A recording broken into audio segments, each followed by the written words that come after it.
Hey everybody, hope you're doing well. I thought I'd try today's read aloud live video outside.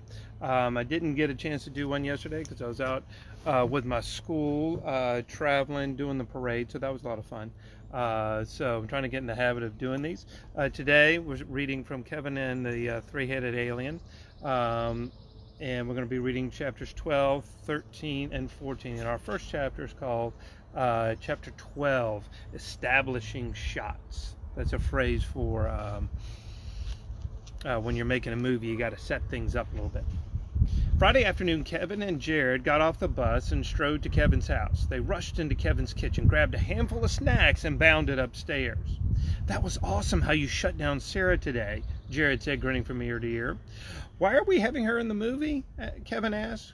"Well, she wanted to be in it," Jared replied, "and let's be honest, she's a good actress. She's going to be perfect for the part." Kevin couldn't argue with that, so he pulled out his journal and turned to the page with the three-headed alien, where the three-headed alien story began, and began reading. "Okay, let's get started," Jared said, turning his attention to a model spaceship he had picked up from Kevin's dresser. "Can we use this for the spaceship?" Kevin looked at it and said, "Sure." He realized that the model must have been the inspiration for his daydream. Jared had brought his video camera and tripod. No silly handheld footage for him. He wanted to be smooth and professional. They went outside with their equipment. It was already getting dark. Kevin had brought a couple of flashlights to use the spaceship's bright lights. Jared began setting up the shot, and he asked Kevin to lie down on the ground. "This is where you are looking up into the sky and listening to crickets," Jared explained. He didn't need a director's megaphone. He was loud enough. "I know what the scene is. I wrote it," Kevin said. Kevin was lying down on the ground looking up the sky. His hands were behind his head. "Action!" Kevin just kept looking at the sky. "And cut!" "I don't think you need to yell. It's just me and you," said Kevin. "I like yelling," Jared admitted. "In this next shot, we need to have the lights coming down from the spaceship. So here's how we're going to do that. I'm going to yell action." "Yes," Kevin interrupted, "you are definitely going to yell." Jared just ignored him and kept talking. "Then I'm going to walk over here and turn on the lights and shine them in your face. I should be off camera. And when I shine them, I need you to cover your face." Jared walked back over to the camera to double check his shot. Leaning into the camera, he announced, "Okay. Action." Kevin lay still, and then the lights began to shine in his face. He covered his face with his arm, pretending to look up at the non-existent spaceship. "Cut," Jared said, turning off the flashlights, and walked back over to the camera. Kevin couldn't see for a moment. Jared hit the play button on the camera, while Kevin remained on the ground in his place. "Oops, we got to do it again. You could see my feet in the shot." Kevin's vision had just returned, and now he was going to be blinded again. "Action!" Kevin looked up at the sky, then, as directed, he held up his arm, and Jared began beaming the lights in front of him again. "And cut," Jared said, his voice as strong as ever. He went over to the camera and double-checked his shot. "Okay, we're good with that shot. We only need the shot with you reaching out into the light as you point toward the spaceship." Kevin looked up. Jared moved the camera to make sure it was lined up properly. He worked fast. Kevin shook his head and rubbed his eyes to clear his vision a second time, even though he was about to be blinded again by Jared's special effects. "Okay, this time, look in this direction, off camera. Hold up one hand to block the light of the spaceship and point with the other hand," Jared said, turning his attention back to the camera. "Action." He then turned on the lights and shook them at Kevin's face. Kevin held up one hand and with the other reached toward the spaceship that wasn't there. "And cut." Jared ran back to the camera and played the shot back he just got. "Okay, we got it. That's a wrap." Jared had seen a lot of videos and knew how to make a movie. "Yes, it is," Kevin's dad announced. The boys hung out playing video games and watching old monster movies until it was time for bed. They went to sleep happy about the project they had started. Chapter 13, The Day We See the Alien. Kevin woke up. Jared was making noise on the floor next to his bed. Kevin looked at the clock on his bedside table. It was 7:03 a.m. His mom was supposed to wake them up at 7:30. Kevin rolled over and yawned. "How long have you been awake?" I just got up, said Jared. He was so excited that he was already thinking about the movie. He was wide awake. Kevin pushed back the covers on his bed. Well, we might as well go get some breakfast, he said. The boys got dressed and went downstairs for breakfast. Jared was carrying the model spaceship. Kevin opened the cupboard and pulled out a box of cereal. Jared went to the refrigerator and pulled out the milk. After getting bowls and spoons, they sat down at the kitchen table and began eating. Kevin's mom walked in the kitchen yawning. I didn't think I was supposed to even get you two up for another few minutes. Yeah, I got us up, Jared said, through a mouthful of cereal.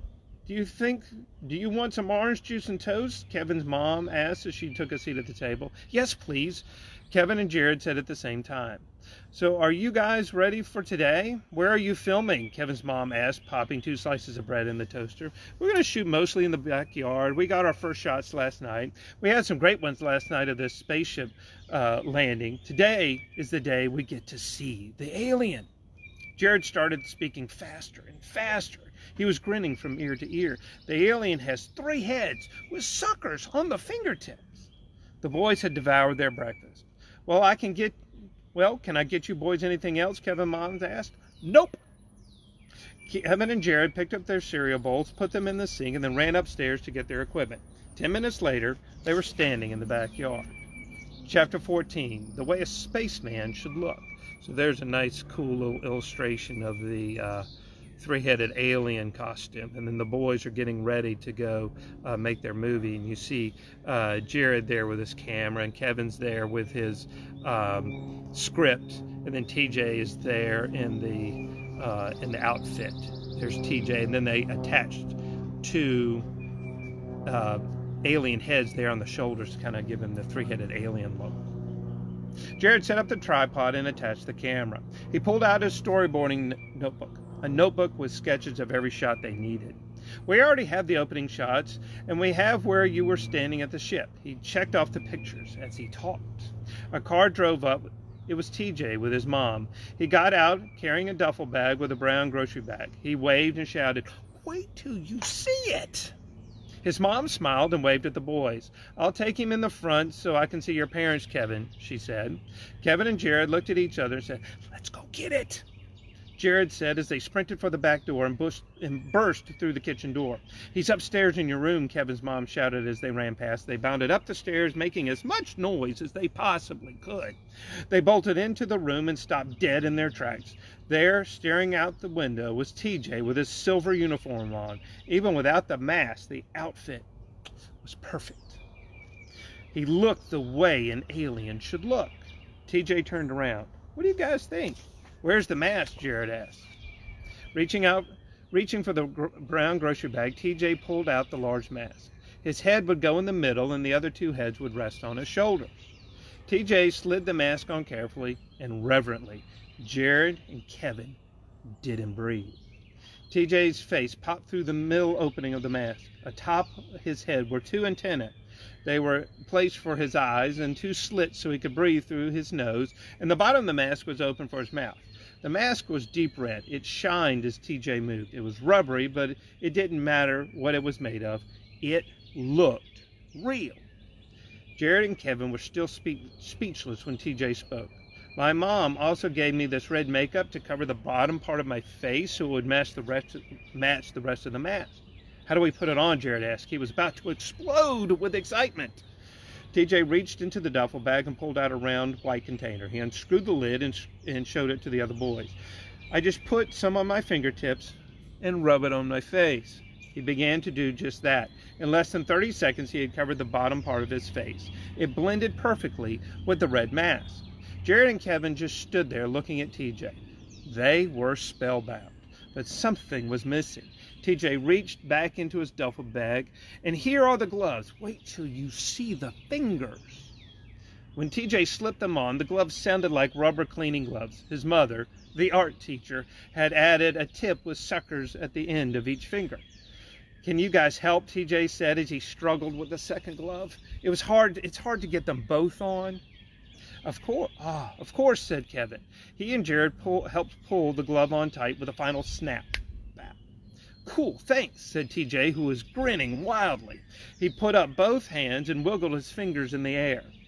TJ, This is an incredible costume, Kevin said. What do you think, Mr. Director Jared?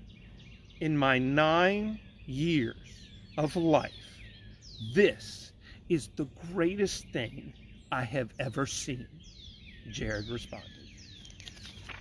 So we're going to stop there for today. Thank you guys for checking in. We're going to continue. We'll finish up Kevin in this over the next couple of days, Kevin and the Three-Headed Alien. Thank you guys for sharing these videos and for checking in. There'll be a link down below if you would like to get this book in paperback. And like this page and share this page, as I'm going to continue during the time that we're all in lockdown and we're away from school and we're homeschooling.